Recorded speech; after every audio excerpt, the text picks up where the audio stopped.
നമ്മൾ എന്തുകൊണ്ടാണ് ലോൺ എടുത്തുകൊണ്ട് ബിസിനസ് തുടങ്ങരുത് എന്ന് പറയുന്നതിൻ്റെ മെയിൻ റീസൺ എന്ന് പറയുന്നത്, നമുക്ക് ബിസിനസ് എന്ന് പറയുന്നത് ഒരു 50% മാത്രമാണ്, 50% മാത്രമാണ് അത് ലാഭത്തിലെത്താനുള്ള സാധ്യതയുള്ളൂ. ഈ 50% ബാക്കിയുള്ളത് നഷ്ടത്തിനാണ് സാധ്യത. ബൈ ചാൻസിൽ നഷ്ടം വന്നു കഴിഞ്ഞാൽ നമ്മൾ വലിയ ബാധ്യതയിലേക്ക് നീങ്ങുന്നതാണ്. അതേപോലെ തന്നെ നമ്മൾ ലോൺ എടുത്തോ കടം വാങ്ങിയിട്ടോ ആണ് ബിസിനസ് സ്റ്റാർട്ട് ചെയ്യുന്നതെങ്കിൽ നമുക്ക് ബിസിനസ്സിലേക്ക് ശ്രദ്ധ കേന്ദ്രീകരിക്കാൻ വേണ്ടി സാധിക്കില്ല. നമ്മൾ റോളിങ്ങിൻ്റെ പുറകെയായിട്ട് അവിടുന്ന് വാങ്ങിയിട്ട് ഇവിടെ കൊടുത്ത്, ഇവിടുന്ന് വാങ്ങിയിട്ട് അവിടെ കൊടുത്ത്, ആ രീതിയിൽ നമ്മൾ മുന്നോട്ട് പോകേണ്ടി വരും. അതുകൊണ്ടാണ് നമ്മൾ ലോൺ എടുത്തോ മറ്റോ ബിസിനസ് സ്റ്റാർട്ട് ചെയ്യരുത് എന്ന് പറയുന്നതിൻ്റെ മെയിനായിട്ടുള്ള റീസൺ എന്ന് പറയുന്നത്.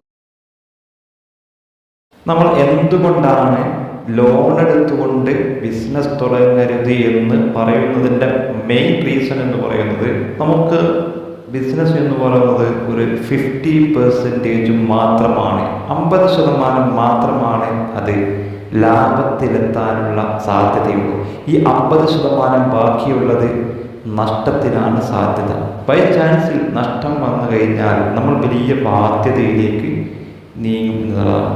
അതേപോലെ തന്നെ നമ്മൾ ലോൺ എടുത്തോ കടം വാങ്ങിയിട്ടോ ആണ് ബിസിനസ് സ്റ്റാർട്ട് ചെയ്യുന്നതെങ്കിൽ നമുക്ക് ബിസിനസ്സിലേക്ക് ശ്രദ്ധ കേന്ദ്രീകരിക്കാൻ വേണ്ടി സാധിക്കില്ല.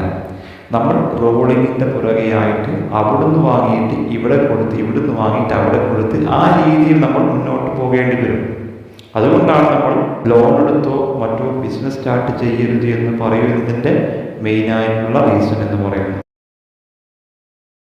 നമ്മൾ എന്തുകൊണ്ടാണ് ലോൺ എടുത്തുകൊണ്ട് ബിസിനസ് തുടങ്ങരുത് എന്ന് പറയുന്നതിൻ്റെ മെയിൻ റീസൺ എന്ന് പറയുന്നത്, നമുക്ക് ബിസിനസ് എന്ന് പറയുന്നത് ഒരു 50% മാത്രമാണ്, 50% മാത്രമാണ് അത് ലാഭത്തിലെത്താനുള്ള സാധ്യതയുള്ളൂ. ഈ 50% ബാക്കിയുള്ളത് നഷ്ടത്തിനാണ് സാധ്യത. ബൈ ചാൻസിൽ നഷ്ടം വന്നു കഴിഞ്ഞാൽ നമ്മൾ വലിയ ബാധ്യതയിലേക്ക് നീങ്ങുന്നതാണ്. അതേപോലെ തന്നെ നമ്മൾ ലോൺ എടുത്തോ കടം വാങ്ങിയിട്ടോ ആണ് ബിസിനസ് സ്റ്റാർട്ട് ചെയ്യുന്നതെങ്കിൽ നമുക്ക് ബിസിനസ്സിലേക്ക് ശ്രദ്ധ കേന്ദ്രീകരിക്കാൻ വേണ്ടി സാധിക്കില്ല. നമ്മൾ റോളിങ്ങിൻ്റെ പുറകെയായിട്ട് അവിടുന്ന് വാങ്ങിയിട്ട് ഇവിടെ കൊടുത്ത്, ഇവിടുന്ന് വാങ്ങിയിട്ട് അവിടെ കൊടുത്ത്, ആ രീതിയിൽ നമ്മൾ മുന്നോട്ട് പോകേണ്ടി വരും. അതുകൊണ്ടാണ് നമ്മൾ ലോൺ എടുത്തോ മറ്റോ ബിസിനസ് സ്റ്റാർട്ട് ചെയ്യരുത് എന്ന് പറയുന്നതിൻ്റെ മെയിനായിട്ടുള്ള റീസൺ എന്ന് പറയുന്നത്. നമ്മൾ എന്തുകൊണ്ടാണ് ലോൺ എടുത്തുകൊണ്ട് ബിസിനസ് തുടങ്ങരുത്